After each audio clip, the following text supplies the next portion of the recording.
That was great. Well, I'll tell you on the stage here.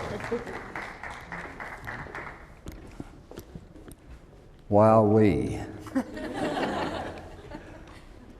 Creator, what's going on here? Where am I? I was on my way to the food court to get a vegetarian burger, and now I'm standing up here in front of all these people. And I had no idea it was going to unfold this way. But you know, when I got here and I saw this, I go, wow, these people know what they're doing. Does anybody else know what they're doing? I can tell you what this is all about. This is exactly the way my bedroom looked for 40 years before Suzanne Oogster came into my life. Yeah.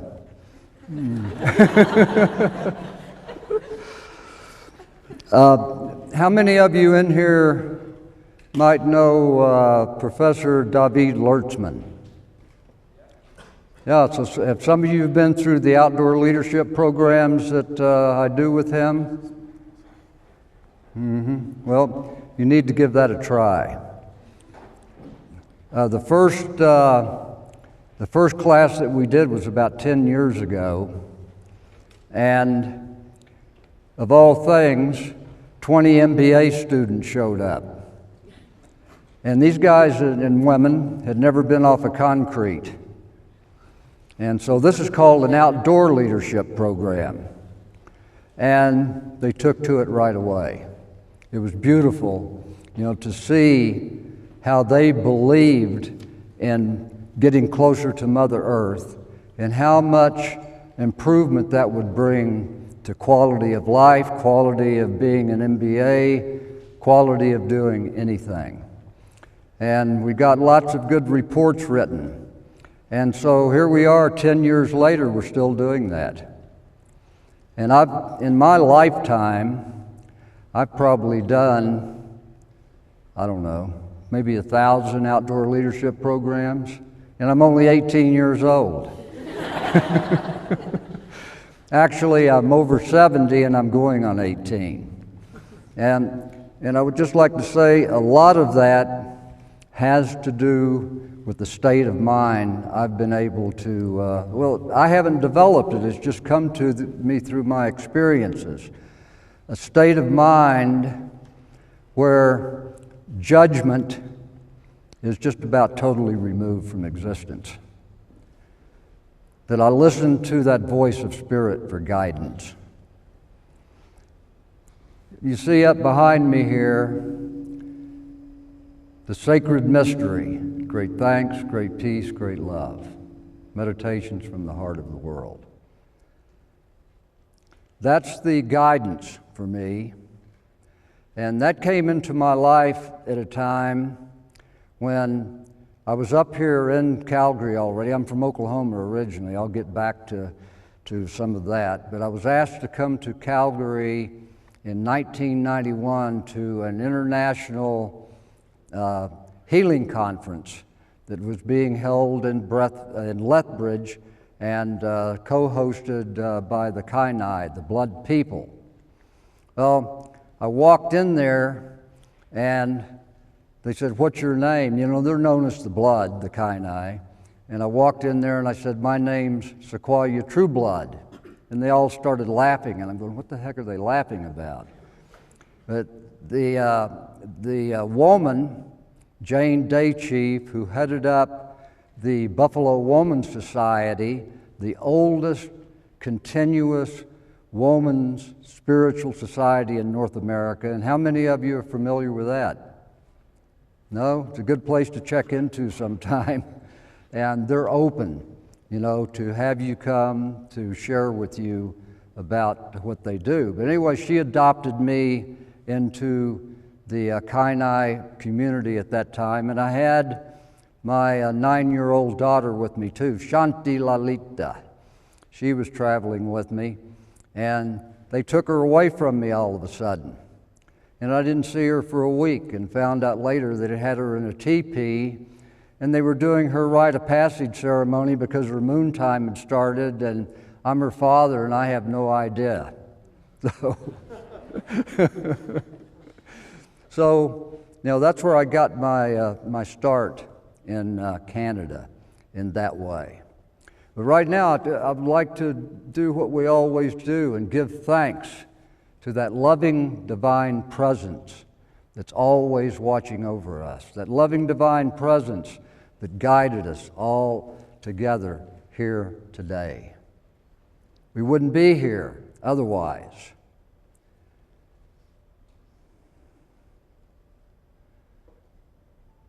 And I'd like to give thanks to the spirit of the breath of life.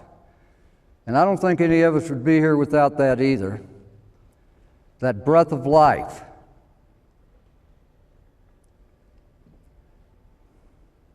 The breath of life that gives us the energy and the power to do what we do here upon this Mother Earth. And I spend a lot of time down in Colombia on a mountain there known as the Heart of the World. And you see it listed up there, the teachings from the Heart of the World. And in their language, these people there have a word for that breath of life, and you hear them doing it all the time. They'll go, Hanungsa, the breath of life. And right now that breath of life is working for us in here, as it always does. You're breathing out right now, and as you breathe those atoms out, I'm breathing those atoms into my body. And as I breathe out, you're breathing those atoms I'm breathing out into your body. And we're exchanging ourselves with each other without even being aware of that. So everything's always changing, nothing stays the same. There's a spiritual law out there called the law of impermanence. And it says that everything's always changing, nothing stays the same. Now we've got this thing going on in the world today about sustainability. Well, if this law is true, how is anything going to be really and fully sustainable?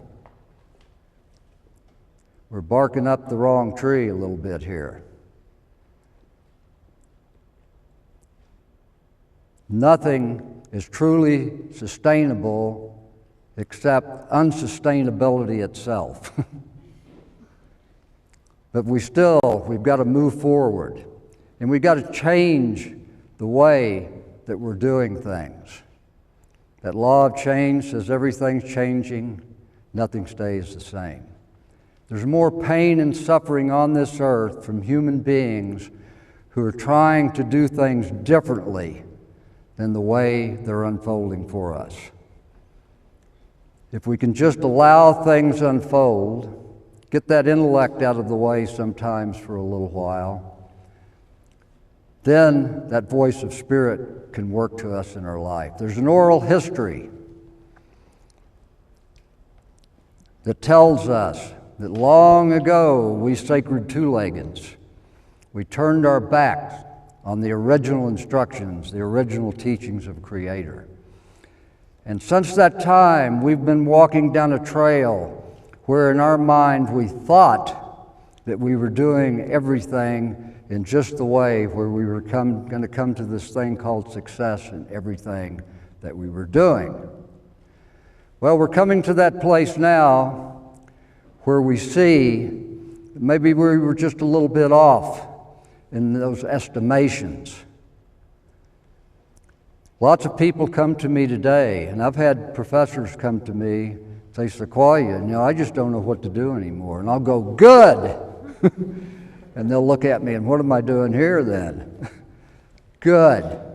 The moment that we can admit that we don't know, then the fullness of spirit can work fully in our lives. Fully and completely. And then we turn around on that trail as we're doing now. We're in the process of turning right now, even though it might not look like it. and we turn and we go back down that trail again, and we're going to be picking up all those pieces and putting them back together again. There's a Lakota oral history, and it actually comes from Black Elk's vision when he was 7 years old. And it says that there will come a time when the sacred two-leggeds would come from the four directions, black, white, red, and yellow.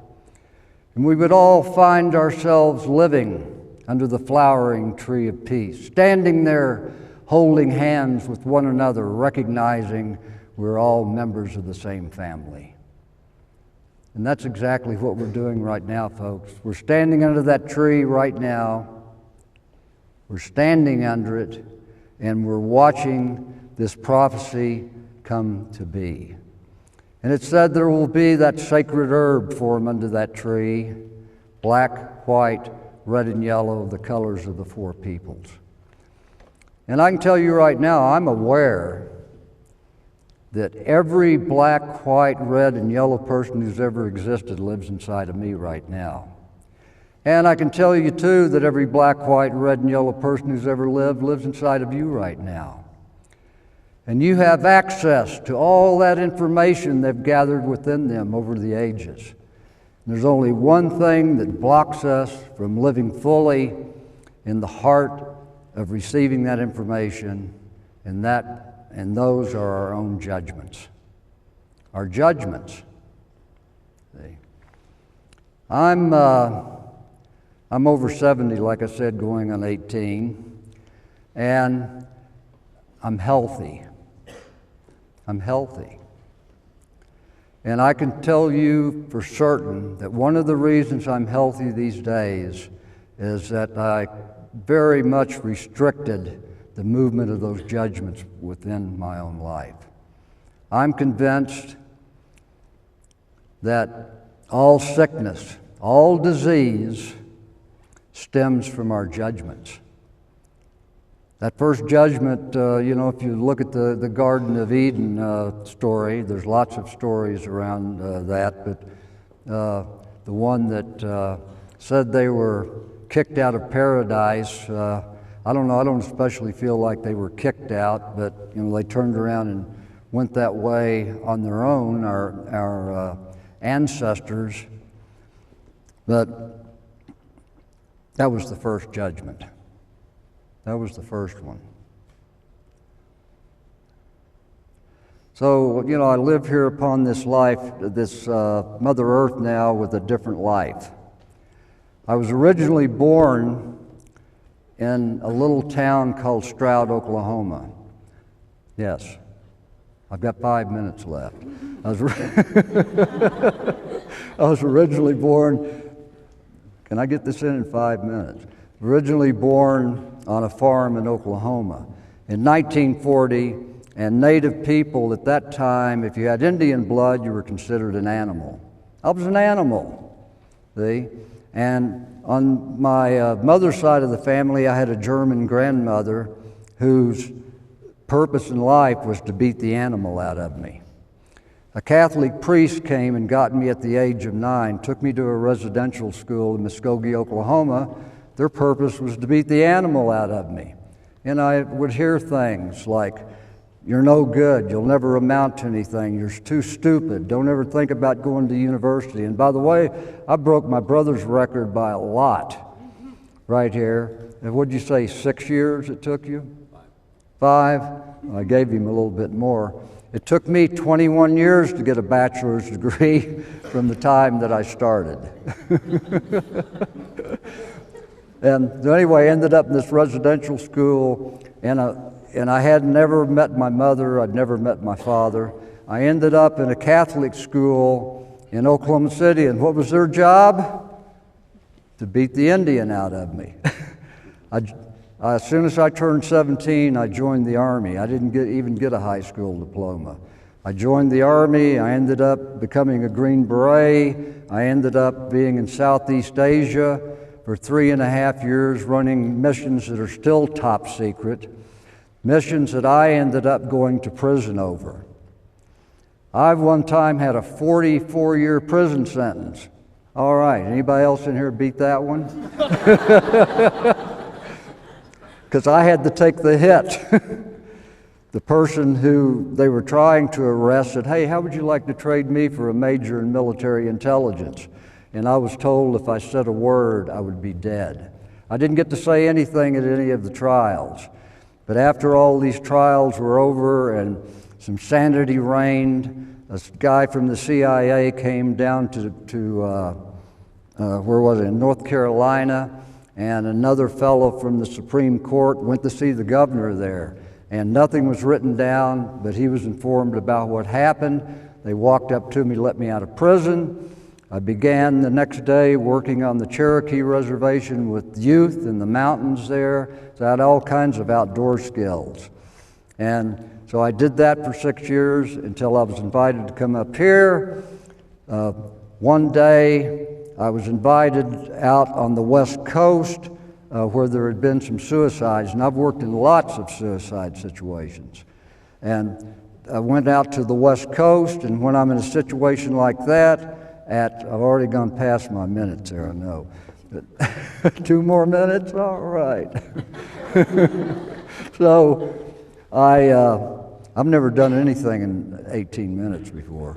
So I got out to the West Coast, and I'm doing the ceremony at 5 o'clock in the morning that I always do to prepare myself to meet with the families of those bereaved ones.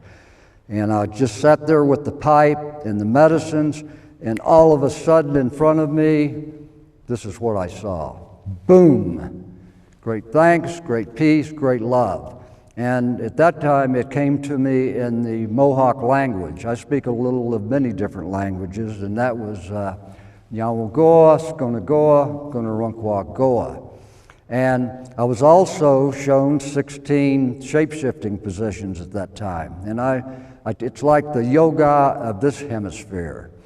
And so the way this works, great thanks. If we have pure thankfulness in our life, we're living in a state of forgiveness. We're living in a state of forgiveness. We're living in a state of acceptance. And that means you're not judging anything. When you live in that pure state of thankfulness and of acceptance and of forgiveness, you know what happens next? All of a sudden you see you're standing in a place of peace. That's where I stand. And I'm an example to you of that. There's other examples in this room. There's lots of other examples. But that's how we come to the place of peace. By being thankful for things that come, realizing every single thing comes from the divine. We human beings are the one that take these beautiful teachings and divide them into good and bad. Wash day low, the Lakota people say, translates into it's all good. The heaviest things in my life are the ones that taught me the most. They taught me the most. So I'm thankful, that I'm aware of this. The great thanks leads to the great peace. When we're standing in that place of great peace, you know what we see? The fullness of love. And I heard people talking about compassion. Compassion is the heart of that fullness of love. And it will dissolve everything. Someone comes screaming and yelling at you, don't scream and yell back at that person. They need to see a picture of peace. They need to see a picture of love. Otherwise, they wouldn't be screaming and yelling. If we scream and yell back, we make that energy field bigger. So anyway, I'd like to say a lot more, but I'm thankful I've had this time, and I'm thankful more than anything that I've heard all of these speakers in here. And I've grown from that. I grow wherever I go. I had a meeting with a group of kids yesterday up at the Saddletown YMCA, and I'm so much more enriched in my life because I spent that hour with those young people. Those youngsters are our greatest teacher. Remember that. We got to take better care of them too. Thank you. I love you. I love you. I love you. Ho.